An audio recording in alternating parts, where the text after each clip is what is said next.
مرحبا اخواني المشاهدين، قصة حقيقية اليوم عن شخص اعتبر إلها لدى بعض الطوائف الهندوسية بالهند. هذه الشخصية هو ساتيا ساي بابا، زعيم ديني وفيلسوف.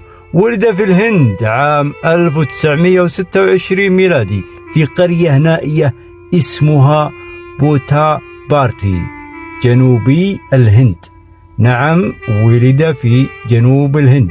يقال إن والدته ادعت أن ابنها جاء إلى العالم بالولادة المبكرة تماما مثل المسيح، وأنه شفي من لدغة عقرب وبعدها تحدث باللغة السنسكريتية، وهي لغة لم يعرفها من قبل.